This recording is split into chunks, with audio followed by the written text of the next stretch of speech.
Eu quero convidar os irmãos a uma breve reflexão sobre um dos salmos mais conhecidos do cristianismo. Talvez por conta de alguns versículos seus que se tornaram sublinhados em muitas das nossas Bíblias. Sendo um salmo relativamente longo, são 40 versos, nós procederemos aqui à leitura dos primeiros 11 versículos, seguidos de mais 3 ao final. Entretanto, a nossa reflexão será sobre o salmo todo, e outros versos serão mencionados ao longo desse momento. Convido, portanto, os irmãos a terem a sua Bíblia aberta em suas mãos e, acima de tudo, os nossos ouvidos e corações abertos a essa palavra e à voz de Deus. Leamos a palavra. Não se aborreça por causa dos homens maus e não tenha inveja dos perversos, pois como o capim logo secarão, como a relva verde logo murcharão. Confie no Senhor e faça o bem, assim você habitará na terra e desfrutará a segurança.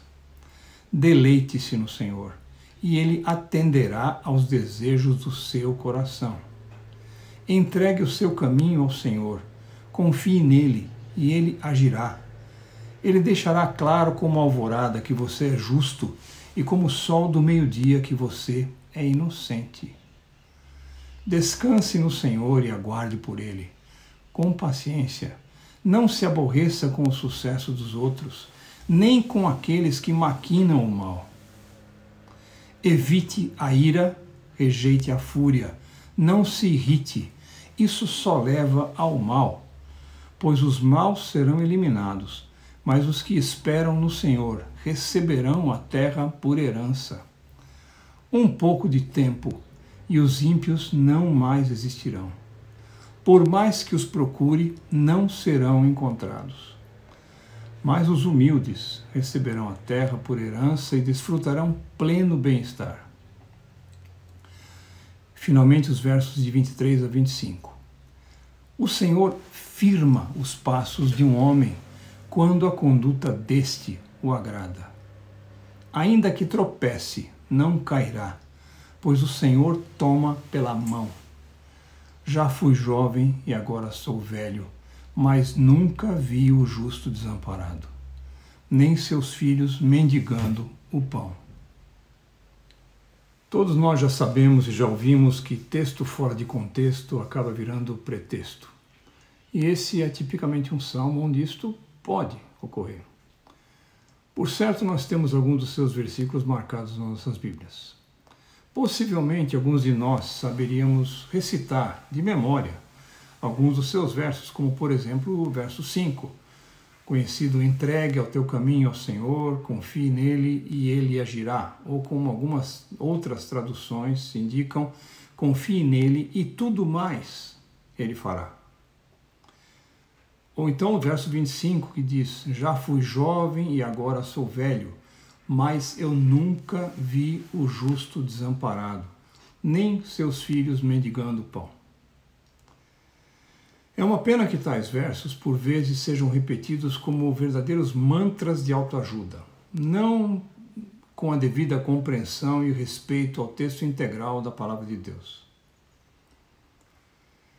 Eu, pessoalmente, tenho nesse salmo um valoroso companheiro. Primeiro, porque também sei de cabeça, de memória, os tais versículos, mas também por ver no Salmo 37 um remédio contra a ansiedade e contra imediatismo. Eu chamo esse salmo, cá entre nós, de remédio para Bentico. Aliás, você conhece a história do Bentico? Não? Eu te conto. A minha sogra costumava dizer que havia, segundo a lenda, lá pelas terras do interior de São Paulo, onde ela nasceu, um certo Bentico, que de um dia para o outro, de uma hora para outra, acordava querendo alguma coisa. Qualquer coisa. Qualquer tipo de coisa que fosse. Mas o detalhe é que tinha que ser para aquela hora, no momento, tinha que ser para já. Ele não admitia de forma nenhuma esperar um minuto que fosse. A verdade é que, muito cá entre nós, ela sempre contava isso falando da filha dela, com quem eu, coincidentemente, estou casado há 37 anos. A dona Thelma, de fato, é um perfeito caso de Bentico, assim como a irmã, as primas, a família toda, etc, etc. Mas me deixa parar por aqui. Bentico são os outros, né? Eu só sou ansioso. Mas, voltando ao Salmo, vamos falar sério.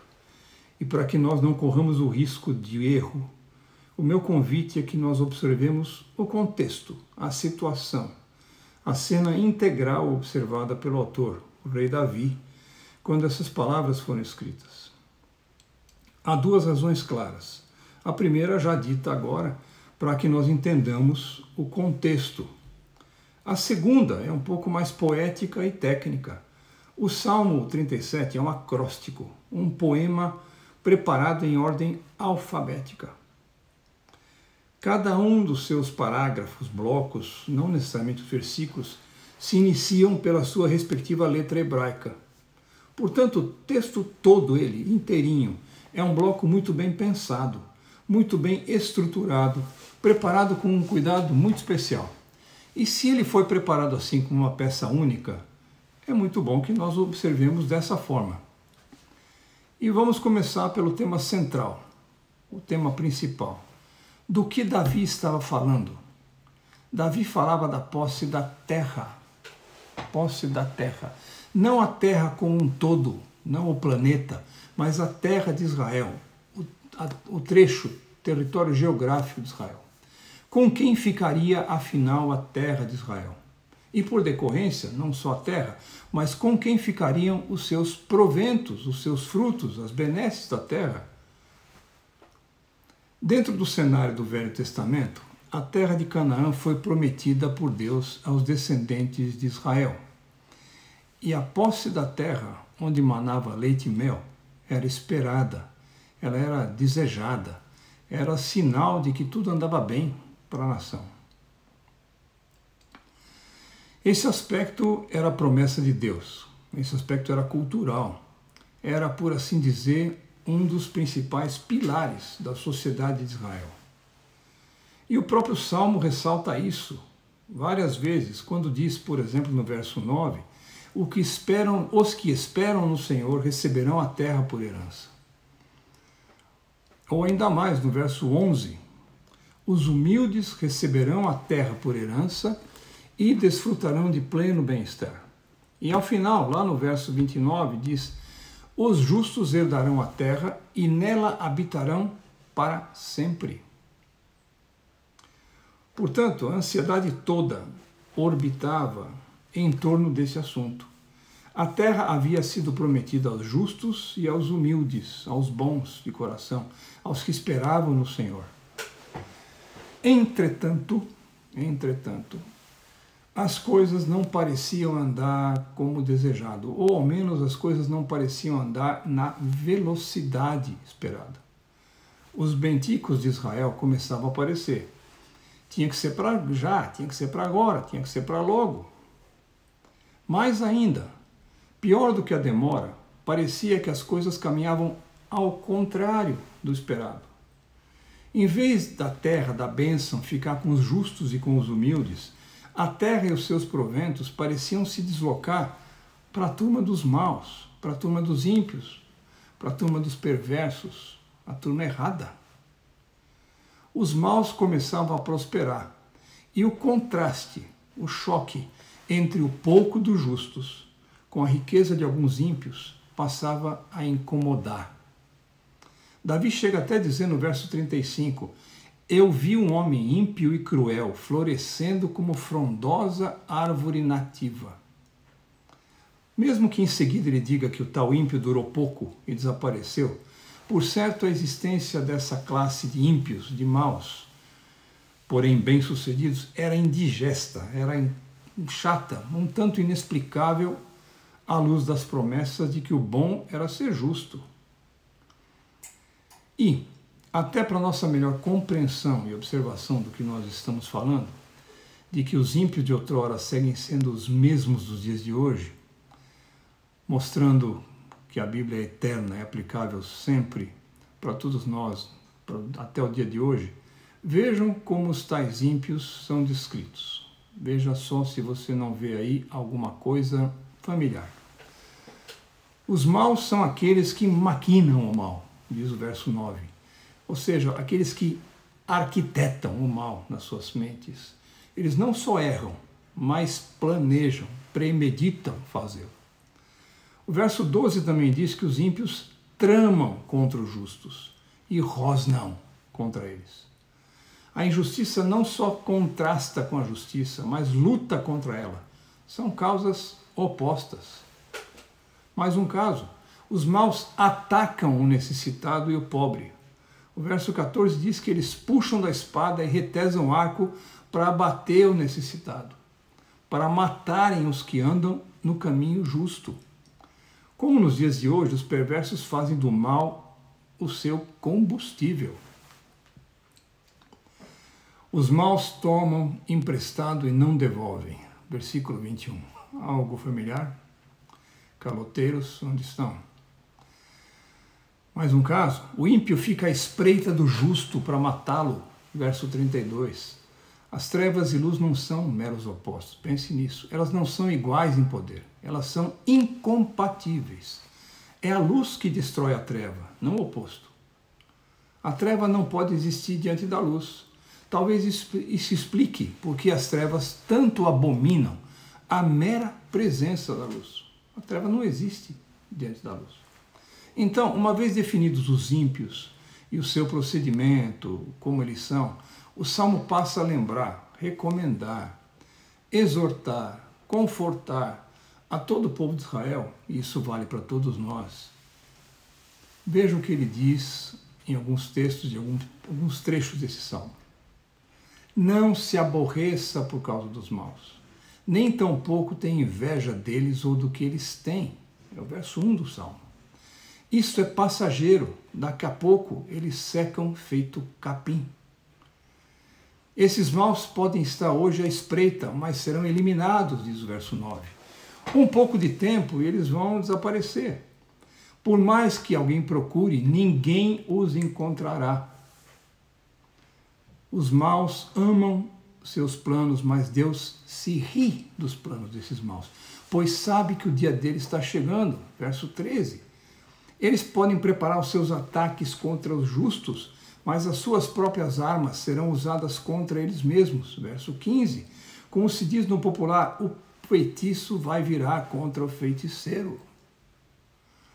Mais um caso, mesmo que por pouco tempo tenham maiores riquezas que os justos, o braço forte deles será quebrado. Verso 17. Não se irrite, evite a ira, rejeite a fúria. Isso só leva ao mal. Verso 8. Que isso não nos tire a paciência. Além dessas coisas que falam do contraste entre o justo e o ímpio, ao longo do Salmo todo, há inúmeras recomendações para os bons, os justos, os humildes, ou seja, aqueles que seguem nos passos de Deus. Agrada-te do Senhor e Ele atenderá aos desejos do seu coração. Verso 4. Afinal, dentro do próprio tempo de Deus, esses desejos já foram até atendidos. Mesmo que nós, em nossa limitada concepção de tempo, nossa cegueira, nem sempre percebamos isso. Remédio para Bentico, que tem dificuldade de perceber o tempo de Deus, que não é no seu tempo. Outro verso, deixe seu caminho nas mãos de Deus, entregue, confie nele e ele agirá. Não para atender os nossos pedidinhos momentâneos, no nosso tempo, nossos pedidos de Bentico, mas no sentido de cumprir suas promessas e nos dar a terra prometida. Bem diferente, entretanto, do sentido que muitos trazem para esse verso, né? Quando usam como se fosse um mantra do tipo, comigo ninguém pode, tudo eu posso e vou fazer. Descanse e espere com paciência. Não fique comparando a sua vida com a dos outros, medindo o seu sucesso pela régua dos outros. A régua que interessa é a régua de Deus. Só ela. Mais um caso, mesmo que você tenha pouco, melhor é esse pouco do que a riqueza de muitos ímpios. Não é de um só, de muitos. A riqueza desses, como a beleza dos campos, pode até ter seus dias de brilho, mas murcharão sem dó, virarão fumaça. Verso 20, veja lá. Pensa comigo, existe coisa melhor do que ouvir que o Senhor firma os passos de um homem quando a conduta deste o agrada? Está no verso 23, nós lemos. Ainda que tropece, e veja, ele poderá tropeçar, não cairá, pois o próprio Deus o toma pela mão. É o verso 24, logo em seguida. Uma das minhas filhas, desde criança, facilmente ficava enjoada, embrulhada em qualquer viagem de carro. Num barco, então, era e segue sendo exatamente como a mãe. Bastam 2 ondas para que a cabeça delas comece a girar e os mareios, os enjoos comecem a reinar, janela se abrir, etc, etc. Você sabe do que eu estou falando. Um dos santos remédios que existe para isso é fixar os olhos no horizonte, lá longe. Ou seja, fixar os olhos em algo que não está se mexendo junto com você. É praticamente o ensino prático desse salmo. Vamos fixar os olhos em algo que não se mexe, algo imutável. Vamos colocar a nossa esperança em algo que dura mais do que a erva e o capim que daqui a pouco estão secos, secos, secos. Vamos esquecer a volatilidade das riquezas que podem até encher os nossos olhos. Confessemos, né? Encher as nossas almas e tudo dentro desse nosso mundinho, mas que a longo prazo não vale nada, nada. Vamos colocar os olhos no justo juiz que garante o futuro de quem vive com ele, que assegura a entrega da promessa a todos os seus. Eu termino meio que parafraseando com o verso preferido de muitos cristãos, mas lembrando de todo o seu contexto. Entregue o seu caminho ao Senhor, deixe que o Senhor dite as regras do seu caminho. Siga as ordens e as regras que o Senhor te dá, mesmo que elas não alimentem o nosso imediatismo. Confie no Senhor e tudo mais Ele fará. Ele agirá. Nunca deixou de agir. Segue em ação e sempre agirá. A minha oração diante de Deus é para que Ele nos faça guardar a sua palavra, não apenas nas nossas mentes, no nosso intelecto, mas sobretudo no nosso coração. Como diz outro salmo, né? Ter a palavra no nosso coração é uma das melhores formas de evitar o pecado contra Deus.